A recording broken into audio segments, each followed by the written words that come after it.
Is it okay for Christians to have money? Or does the Bible say we're actually supposed to be poor? Is money the root of all evil? We're going to explore some of these questions and see what God actually has to say about it. So you're going to want to grab a Bible or at least pull up the Bible app in your phone while you're listening. Go fact check what these verses say that I'm going to share with you today. And I will see you on the inside.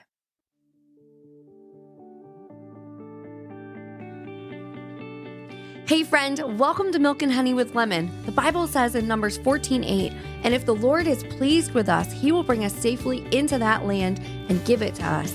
It is a rich land flowing with milk and honey. On this podcast, we talk about stepping into that overflow that God has for us by becoming those ultimate Proverbs 31 women. Hey, I'm Lemon. I am just like you, sister friend. I knew God had something more in store for me, but I couldn't see a way out of the laundry piles. And frankly, I resented that Proverbs 31 woman. How was I going to live up to the hype? That is until I found out how to really step into becoming this Proverbs 31 woman through leadership development. In this podcast, you're going to find financial freedom, leadership growth, and motivation so you'll be able to do all the things God has called you to do with ease and really step into that land of milk and honey. Before we dive deep into this topic today, I want to share with you something to help you really talk about your money mindset and what God has to say about money. So I have a membership that you can be a part of, and I'm giving you free 24-hour access. Just click the link in the show notes where you'll see my free membership. And then there are a ton of classes on biblical money mindset. And so I would 10 out of 10 recommend checking that out. Just go to the show notes, or you can go to girlpoweralliance.com/lemon and click free sneak peek, and you can go and check out those courses. I love this question about, is wealth anti-biblical? Welcome to the Milk and Honey podcast. I'm your host, Lemon Price, and I'm very excited to dive into today's topic because I used to have a lot of mixed feelings on this, actually. So I grew up in an anti-Christian household. If you've listened to any episode before, I've said this. And part of the reason that I think my family was so anti-Christian is that I don't know that there's a lot of incredible examples publicly, at least 90s, right? Early 2000s type of a situation. When I thought about wealthy Christians, I used to think private jets, mega mansions. I don't know if you guys have ever seen the Way Down documentary with Gwen Shamblin and stuff. We all probably remember a couple of years ago where they found hundreds of thousands of dollars in the wall of Joel Osteen's church. And there's a lot of, Kenneth Copeland had to defend his private jets. When I think wealthy Christians, that's what I used to think of. That was the model that I had, is that you acquire a ton of wealth and then you live really lavishly. And it didn't feel good to me. And so I used to feel wealth is anti-biblical, right? And maybe we've all heard this where it's you should be poor because you're a Christian. And so actually I want to talk about that. So once I joined Girl Power Alliance, I have this different perspective, right? Because all I ever heard in any church setting was beware of the prosperity gospel. And I was the champion of anytime somebody talks about making money and they're a Christian, it's prosperity gospel and that's bad. And so I went to one extreme and now I've landed in the middle of this. Because when I think about it, and something my friend Michelle Schaefer, she said, she was would you rather money be in the hands of people who don't love the Lord or people who do love the Lord? And I was yeah, of course I want money in the hands of people who do love the Lord, because money is a tool, money is a resource. And what you do with that resource says more about who you are. All money is going to do is amplify who you already are. And that's where I've landed on this topic. So I want to talk about people like Abraham and Solomon and Job, because guess what? Every single one of them had money. Every single one of them had money beyond what they needed. I'm going to read a few scriptures that talk about the wealth of each of these men. Super quick. I'm not making this up. So Job 1:3-6, it says, he was also very wealthy, 7,000 head of sheep, 3,000 camels, 500 teams of oxen, 500 donkeys, and a huge staff of servants, most influential man in all the East. His sons used to take turns hosting parties in their homes, always inviting their 3 sisters to join them in their merrymaking. Okay, so let's be super clear here. Job has money. Like, Job is definitely not a poor man. It says he's the most influential man in the East. Okay. Then let's read about our dear friend Abraham, right? He is an Old Testament patriarch. Everybody knows Abraham. And I feel like people don't really talk about the fact that Abraham is wealthy. So Genesis 24:35, this is what Abraham's servants say about him. The Lord has greatly blessed my master, so that he has become rich, and he has given him flocks and herds and silver and gold and servants and maids and camels and donkeys. He gave him all of these things. It is very clear that God did not have a problem with Abraham's wealth, because then it says in Genesis 12:2-3, God had already promised Abraham, I will make you a great nation and I will bless you and make your name great. And so you shall be a blessing, and I will bless those who bless you, and the ones who curse you, I will curse. And in you, all the families of the earth shall be blessed. Okay, let's just be really clear. Abraham is also wealthy. And then Solomon, okay? Solomon's got some money, my friends. Solomon has money. Let me pull up 1 Kings here to talk about Solomon's wealth. So in 1 Kings 10:14-25, okay? I actually had to re-pull it up because I lost it. Okay. It talks about Solomon's splendor. It's a whole chapter on Solomon's splendor. I'm going to read this really quick. It's only a couple of verses. The weight of the gold that Solomon received yearly was 666 talents, not including the revenues from merchants and traders and from all the Arabian kings and the governors of the territories. Okay, if you go to the New Testament, you'll read about the parable of the talents, and we're going to talk about that in a minute too. So he received 666 talents, not including the revenues from merchants and traders and from all the Arabian kings and the governors of the territories. King Solomon made 200 large shields of hammered gold. 600 shekels of gold went into each shield. 600 shekels of gold into each of these shields, and he made 200 of them. He also made 300 small shields of hammered gold with 3 minas. Okay, and there's a parable of the minas of gold in each shield. The king put them in the palace of the forest of Lebanon. Then the king made a great throne covered with ivory and overlaid with fine gold. The throne had 6 steps, and its back had a rounded top. On both sides of the seat were armrests with a lion standing beside each of them. 12 lions stood on the 6 steps, one at either end of each step. Nothing like it had ever been made for any other kingdom. All of King Solomon's goblets were gold, and all of the household articles in the palace of the forest of Lebanon were pure gold.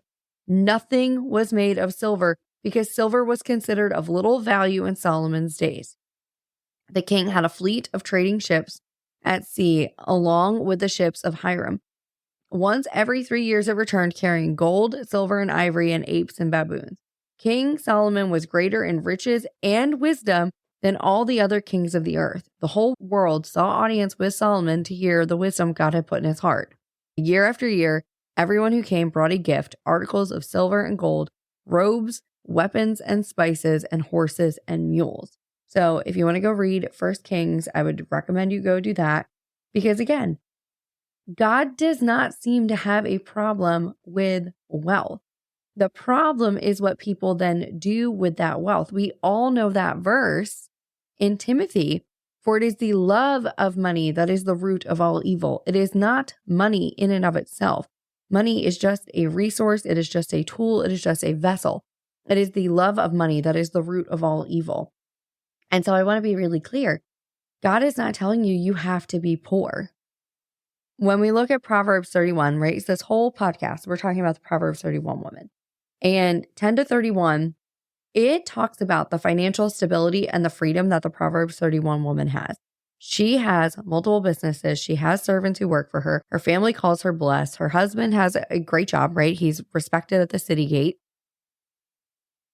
She's providing. She is building. It says that out of her abundance, and this is where I think the important thing is, Out of her abundance, she cares for the needy. Out of her abundance, she's taking care of the poor. She's taking care of the sick, the widow, the orphan. Like she's taking care of people in need because she has an abundance, because there is money to give. There is money to support others. It's a heart posture thing. It is not necessarily about the number in your checking account. It is about your heart posture, about the number in your checking account. And so if your whole focus for obtaining wealth is so you can buy yourself a private jet, and I feel like that's a crazy example, but that's what some people think Christians are going to do, then you're missing the point. Yes, it is a more than okay. You should take care of your family first. Bible says that you should take care of your family. Okay. You have to pour into your family first. But out of that abundance, out of that overflow, what are you doing? I remember the first time that I really felt like I was supposed to give in a really big way.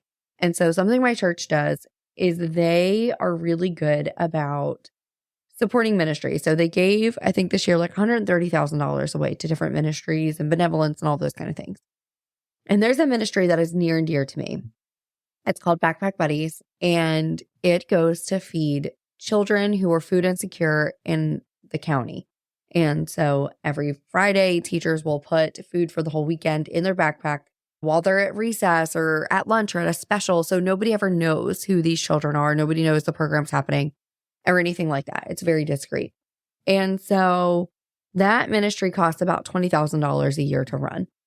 And I felt so clearly this year when we were raising money for that. And they do it all in one Sunday. So our church funds that ministry for the whole year, and we do it all in one Sunday. And I felt the Lord so clearly tell me that I needed to match my church's donation because of the economy. That program was going to have to expand. There was going to be more children in the future who were food insecure. And so that ministry was going to have to expand. And I could see it happening. I know people who they're not even paycheck to paycheck right now, and they're struggling. And we're maxing out credit cards. And I think things are going to get worse before they get better for a lot of people, unless you decide to do something different. And so I get this thing from God, like you're going to have to fund this ministry in full, right? You're going to have to match their donation because this program has to expand. There's more children that need care. There's more people that need provision. And the only way to give them the provision, the only way to take care of them is by acquiring wealth. It is by acquiring wealth beyond what my family needs so that I can go and be the hands and feet. And so how often are we limiting ourselves, holding ourselves back, afraid of money because society says to, Christian culture says you should? Wouldn't you rather have an abundance, have an overflow? I will never forget, my friend Kate was up speaking one Sunday talking about foreign missions. And I know I've talked about this on the podcast before. She couldn't afford to go on this foreign mission, but somebody else who had abundance paid for her to go to that mission anonymously. They saw what it did in her life, decided to go on their own mission trip, brought some friends with them who then have now decided to give up everything to be full-time missionaries. Kate still goes on mission trips yearly. So because of one couple's abundance, they paid for a younger, right? I think Kate was already married with kids. So like she's still like a young woman, paid for her to go on this mission trip, which radically changed her life, which radically changed the lives of the people who were donating, which radically changed the lives of the people that they know. And now they are full-time missionaries making an impact in a foreign country. That is what abundance can do. And so let me ask you, what would you do? What would you do with an abundance? I remember one time there was like our pastor he was driving like a beat up truck, and he constantly was putting he couldn't afford new tires. And so every day he was putting air in his tires. And he came out of church one Sunday and there was a note saying to call XYZ place because they had already prepaid for 4 tires for him because there was abundance, because there's abundance. And so what would you do with that? What would you do with that abundance? What would you do if God gave you more than what you currently need? What ministries would you support? And then let me ask you, how do you plan to get there? What is your plan to get there? What is your plan to generate life-changing, legacy-building wealth? What is the legacy you're going to leave behind? Is the legacy that you're always struggling, or is the legacy that we're doing so well for ourselves that there is not a ministry or a cause or a thing that God can ask us to do that we can't go and support, that we can't give out of abundance? It is a heart posture. It is not about the money in your checking account. It is about the heart posture and the reason behind it. And so, no, I would say wealth is not anti-biblical. I would say that it is very biblical. When you love the Lord with all of your heart, and that what you would do with it is something to further the kingdom, to help God's people and everybody, right? Going and helping the widows and the orphans. That's what we're called to do. And you can't do it without financial provision. And so what are you going to do to create that financial provision for you? And then what are you going to do when you have it? I loved this episode. This is something I could talk about for days. I love talking about provision and stewardship and what God wants to do with you and the things that He's given you. So if you listen to this episode and you're like, Lemon, I actually don't know what I'm going to do. I actually need another stream of income. We need to get out of debt. We need to do something so we could give. Wouldn't it be amazing? Wouldn't it be amazing if you had a side hustle that covered your mortgage and you could donate the amount of your mortgage every month to a charity that you support, to a missionary that you support, to an organization that you support? I have something for you. It's Girl Power Alliance. We are a faith-based organization that just so happens to have a comp plan attached to it where you can get paid and create a side hustle. It's a full digital membership for you. And so you're growing and becoming a better leader, but then you also have the opportunity to earn as well. And it has been such a blessing for my family. It has paid for medical emergencies. It has been the thing that has allowed us to donate out of abundance. It has been the thing that has gotten us out of debt. And I 10 out of 10 would recommend checking it out. There is a link in the show notes to go check that out, or just go to girlpoweralliance.com/lemon and go check out what we have going on. You can check out a free sneak peek, come meet the founder, come and hang out with us. We would love to get to know you better. And I will see you next time, my friend. Hey friend, what a joy it has been to share today's journey with you. If you found a spark of inspiration or a nugget of wisdom that resonated, would you bless someone else by sharing this episode with them? It could be the encouragement they need to step into their purpose and calling. Also, if you could spare a moment to leave a review, it would mean the world to me. I really appreciate your feedback, and it really helps our community grow. Remember, the road to discovering God's call for you isn't one you have to walk alone. So join me again next Monday for another episode where we'll continue to explore the depths of leadership and the heights of our heavenly calling. Until then, keep seeking, keep growing, and keep trusting in His plan. God bless you, and I'll catch you on the flip side. Bye, friend.